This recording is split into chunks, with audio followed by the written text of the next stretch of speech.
প্রাইভেটে যাই। প্রাইভেটে যাওয়ার সময় আমাকে ফরিদুল বলে এই যে আমাদের যদি মামলা না তুলি তাহলে নাকি আমাকে বলে গায়েব করবে, আমার আব্বুকে নাকি বলে যেখানে হবে সেখানে নাকি বলে চোটে মারি ফেলবে। লালমনিরহাটের হাতীবান্ধায় জামিনে বের হয়ে মামলা তুলে নিতে বাদী সহ তার পরিবারকে হুমকি দেওয়ার অভিযোগ উঠেছে শাহিদুল ঘটক সহ তার পরিবারের বিরুদ্ধে। জানা গেছে, অভিযুক্ত শাহিদুল ঘটকের নামে বেশ কয়েকদিন আগে হাতীবান্ধা থানায় একটি ধর্ষণ চেষ্টায় অভিযোগে মামলা করা হয়। সেই মামলায় এখনও শাহিদুল ঘটককে গ্রেপ্তার করতে পারেনি পুলিশ।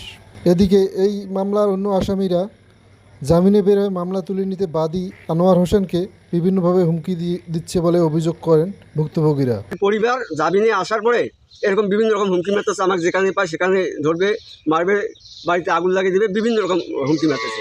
এখন তো আমি বাড়ি থাকতে পারতেছি না। কেন হুমকি দিচ্ছে একটু? ওই মামলাটা তাড়াতাড়ি তোলার জন্য। তো মামলাটা না তুললে তোদের অবস্থা খারাপ আছে আর বাড়ি ঘরতে আগুন লাগিয়ে দেবো, এরকম করে বলতেছে আমাকে। এখন আপনার দাবি কি? আমার দাবি তাড়াতাড়ি আসামিগুলো ধরা হোক। থানায় একটা অভিযোগ দিয়ে বাড়ি আসছি। এখন মনে করো এরা 4 জন জামিন পাইছে, আর ঘটক শাহিদুল এখনও জামিন পায়নি, কিন্তু এরা 4 জন জামিন পায় বাড়ি আসিয়া মানে খুব হুমকি দুমকি দিতেছে।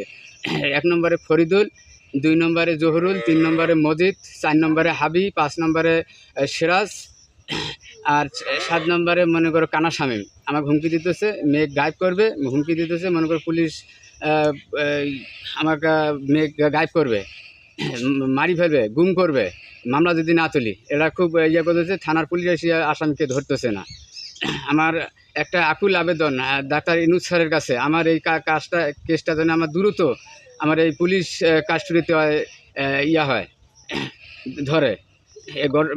ঘটক শাহিদুল মাদকের ব্যবসায়ী, এর জন্য কেউ মুখ খোলে না, এর জন্য পুলিশ আসিয়ে বাড়ির ঘুরে চলে যায়, কেউ ওকে ধরে না।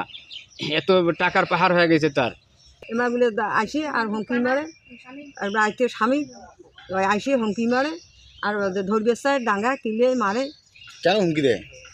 ওই যে মামলা তুলিয়ে নিছে, মামলাটা তুলিয়ে নিলে মামলাটা তুলিয়ে নো, তাহলে হুমকি না পাইনি, তাহলে ভালো নেই। আমি প্রাইভেটে যাই। প্রাইভেটে যাওয়ার সময় আমাকে ফরিদুল বলে এই যে আমাদের যদি মামলা না তুলি তাহলে নাকি আমাকে বলে গায়েব করবে, আমার আব্বুকে নাকি বলে যেখানে হবে সেখানে নাকি বলে চোটে মারি ফেলবে। এরকম করে বিভিন্ন ধরনের হুমকি দেয় আমাদের। বাড়ির মধ্যে রাত 1টা নাই 2টা নাই 12টার সময় আসিয়ে হুমকি দেয় যে আমাকে নাকি গায়েব করবে, আমার আব্বুকে চোটে মারি ফেলবে যদি আমরা তাড়াতাড়ি করে মামলা না তুলি। বাড়ির মধ্যে নাকি বলে আগুন লাগাই দিবে, এরকম করে বিভিন্ন ধরনের কথা বলেন। এখন তোমার দাবি কি?